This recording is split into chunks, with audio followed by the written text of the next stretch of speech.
হঠাৎ করেই বাংলাদেশের ফুটবলে নবজাগরণের সুর, যার শুরুটা হয়েছিল একজন প্রবাসী ফুটবলারের হাত ধরে। ডেনমার্ক প্রবাসী ফুটবলার জামাল ভুঁইয়া বাংলাদেশ দলে যোগ দেওয়ার পর বদলে যেতে থাকে সবকিছু। দেশের হয়ে খেলার জন্য আসতে থাকেন প্রবাসীরা, তবে অনেকেই খেলার জন্য আসলেও ফিরে গেছেন খালি হাতে। ফিরে যাওয়া বেশিরভাগ ফুটবলারের অভিযোগ ছিল তারা স্থানীয় ফুটবলারদের কাছ থেকে কোনো সহযোগিতা পাননি।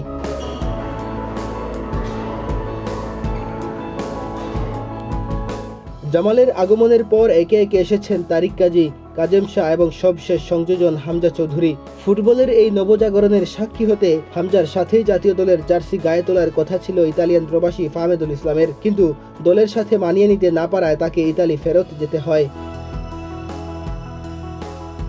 ক্যাম্প থেকে ফাহমেদুল সরে গেলেও আরও কঠিন সমস্যার মুখোমুখি হতে হয়েছিল অস্ট্রেলিয়া প্রবাসী আরহামকে।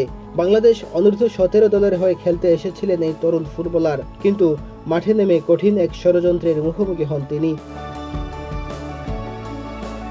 গত বছরের অক্টোবরে এশিয়ান কাপের ম্যাচগুলোতে দেখা গেছে বাংলাদেশের কোনো প্লেয়ার আরহামকে পাস দিচ্ছে না, কোনো ধরনের সহযোগিতা করছে না, যার কারণে দেখা যেত ম্যাচের প্রায় পুরোটা সময় আরহামকে মাঠের মধ্যে দাঁড়িয়ে থাকতে হতো। পরবর্তীতে কোনো পারফরমেন্স দেখাতে না পারার কারণে তাকে দল থেকে বাদ পড়তে হয়।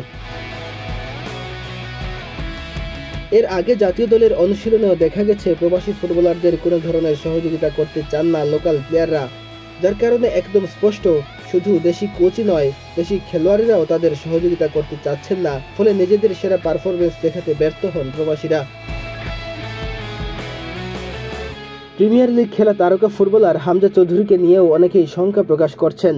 বিশেষ করে বাংলাদেশের ফুটবল নিয়ে আলোচনা করা ফেসবুক গ্রুপগুলোতে ফুটবল ভক্তরা এসব প্রশ্ন তুলছেন। তারা বলছেন হামজা চৌধুরীকেও হয়তো একই পরিণতি বরণ করতে হতে পারে। খেলতে নামলে লোকাল প্লেয়ারদের থেকে অসহযোগিতার আশঙ্কা করছেন তারা, কেননা হামজাকে পারফর্ম থেকে বিরত রাখতে পারলে প্রবাসী ফুটবলারদের নিয়ে যে উচ্ছ্বাস সেটা অনেকটা ম্লান করে দেওয়া যাবে।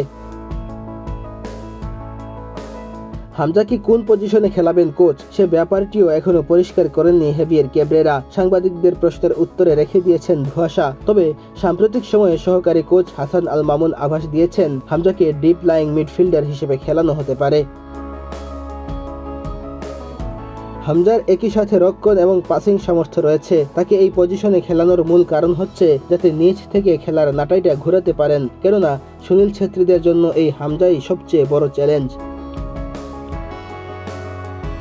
বাংলাদেশ প্রসঙ্গে কঠিন এক লড়াইয়ের আভাস দিয়েছেন ভারতীয় কোচ। সেখানে তারা মূল প্রতিপক্ষ হিসেবে দেখছেন হামজাকে। তবে বাংলাদেশকে ম্যাচ জিততে হলে জ্বলে উঠতে হবে রাকিব মুরসালিনদের, কিন্তু আরহামের মতো হামজার সাথেও যদি অসহযোগিতা করা হয় তাহলে নতুন যে পুনরুত্থানের স্বপ্ন দেখছে বাংলাদেশ, সেটা স্বপ্নই থেকে যাবে। মেহেদী হাসান তালহা, বাংলাদেশ প্রতিদিন।